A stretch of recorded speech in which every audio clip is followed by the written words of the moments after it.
Hey guys! I went to Tateyama and Minamiboso in Chiba Prefecture in February 2026, so let me show you around. There's a highway bus terminal at JR Tokyo Station, and lots of buses leave from here. There's a McDonald's open early in the morning, which is great for grabbing breakfast. It takes about 2 hours to get to Tateyama by highway bus. It was pretty empty since it was early on a weekday morning. All right. Let's head to JR Tateyama Station. JR Tateyama Station is going to be your starting point. You can rent a car or even a tuk-tuk right at the station. I've put all the details about that at the end of the video and in the description box, so be sure to check it out. I brought my folding bike with me today, so I'll be showing you around on that. First stop, Sunosaki Lighthouse. There were literally no other tourists around. You get a great view of Tokyo Bay from here. It was super windy in the morning. The wind was freezing, so cycling was actually pretty tough. Can you see Mount Fuji? It looks pretty small on camera, but you can see it much clearer with your own eyes. The weather was great today, so it looked beautiful. We'll be seeing more of Mt. Fuji later on, too. After about 10 minutes, I headed to the next spot.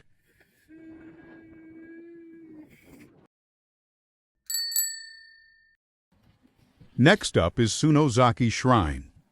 It's not very big, and there's usually no staff here on weekdays, but I really like this shrine.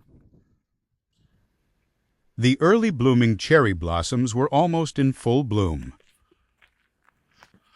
There's a steep staircase with 148 steps, but you can borrow bamboo walking sticks there, so definitely use them.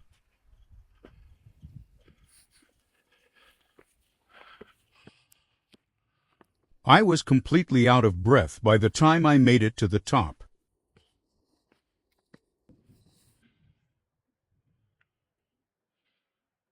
It's close to the ocean, so it's windy.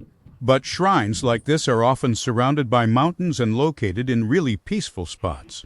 You can see Mount Fuji from the top here too, so let's walk about 50 meters and take a look. Wait, can I see it? Ah, I'm facing the wrong direction, but I got a good view of it from here too. You might think going down the stairs is the end of it, but there's more. See that torii gate over there.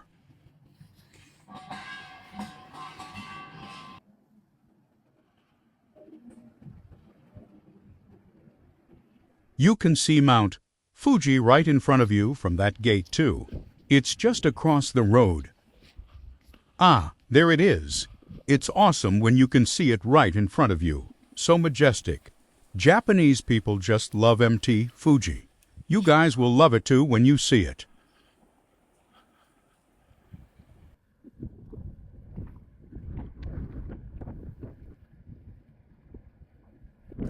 All right. Moving on to the next spot.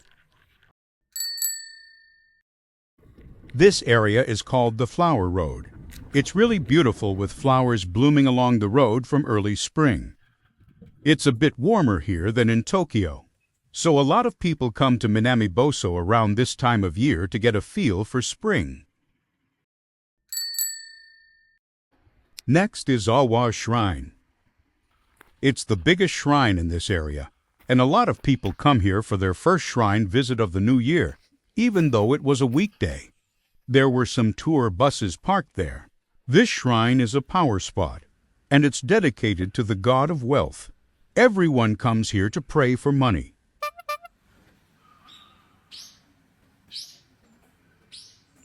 This shrine is also surrounded by cliffs, so it was super peaceful. It definitely gave off that power spot vibe.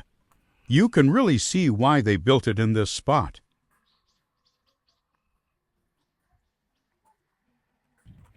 Heading to the next place now. This area is the southernmost tip of the Boso Peninsula. There aren't many, but you can even see some tropical-looking plants. We've arrived at Nemoto Beach. It's one of the few larger sandy beaches around here. But since it's still winter, The only person there was an older guy walking his dog. I wonder if it gets crowded in the summer. There are no shops or anything around here, but at least there were public restrooms. All right, we've reached Nojimazaki Lighthouse at the southernmost tip. There's a local diner right at the entrance of the lighthouse that has the ultimate Filet-O-Fish, but I'll check out the lighthouse first. There's a saying in Japan that you shouldn't visit too many shrines and temples in a single day. So I'm going to skip this shrine today. It costs 300 yen, but the view is gorgeous, so I'd say it's worth the climb. However, it's a 101-step climb, and at the very top, the stairs get super narrow, kind of like old tourist buildings in Europe, so it might be tough if you have leg problems. So only give it a try if you're feeling fit.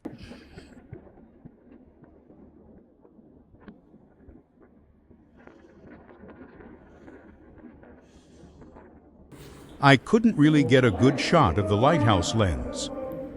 There's a walking path around it, so let's take a stroll.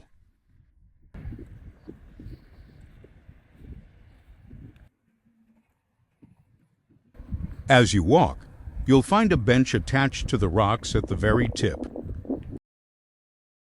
There aren't any stairs for this either, but I really wanted to check it out, so I literally had to climb up using my hands. Apparently, you can see both the sunrise and the sunset from this cape since it sticks out to the south. The ocean right in front of you is the Pacific.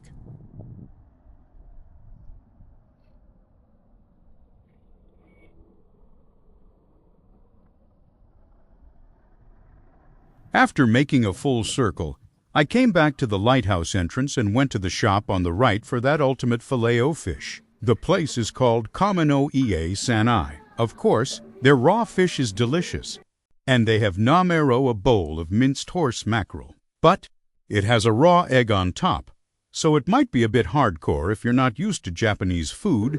Instead of that, order the Aji-Fry deep-fried horse mackerel set meal and eat it with tartar sauce. I was shocked by how good it was. I'm sure people from overseas will absolutely love it. Oh, but just so you know, it's not an actual burger. Eat it with white rice. You'll feel like you could eat endless bowls of rice with it. Finally, I'm riding to Michi-no-eki roadside station to buy some souvenirs. There seem to be a lot of weirdly shaped rocks around here.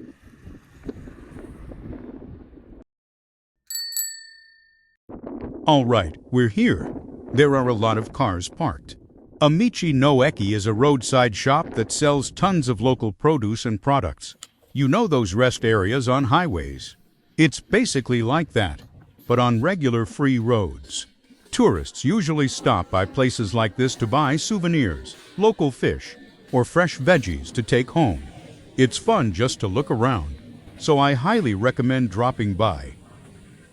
That Aji-Fry from earlier blew my mind so much that I ordered another one here. But honestly, I think I like the first place better. Though I will say, you can taste the actual fish flavor more at this second place. Right across the street, there's a flower field where you can pick flowers for a small fee.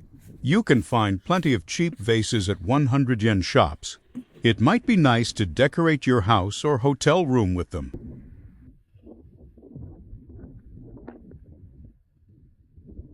I headed back to Tokyo from JR Chikura Station via Tateyama Station.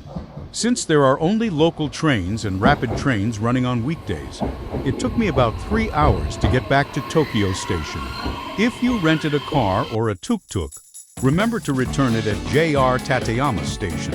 I've included some extra tips and a summary after this, so if you're actually planning to visit, definitely check it out. See you all on the next trip.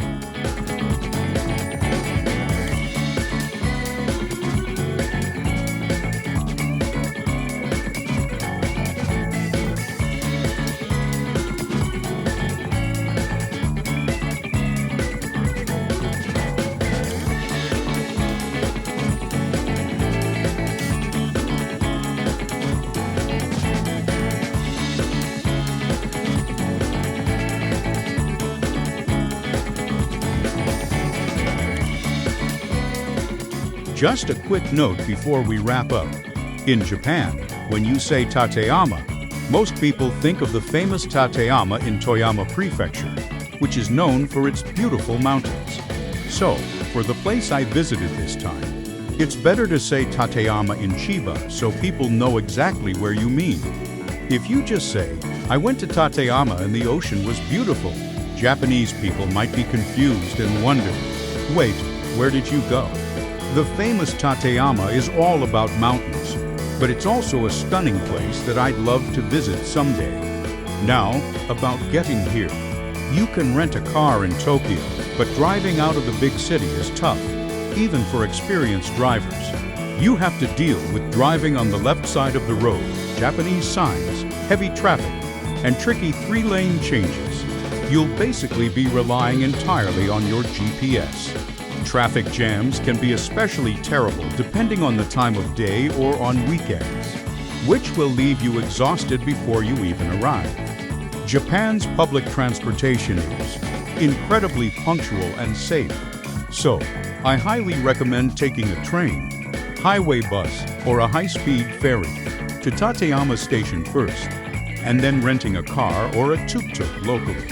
There are local buses in the area I drove today, but they run less than once an hour, making them a bit inconvenient. However, the local roads are not complicated, and there are very few cars, so if you can drive, getting around here is actually quite easy.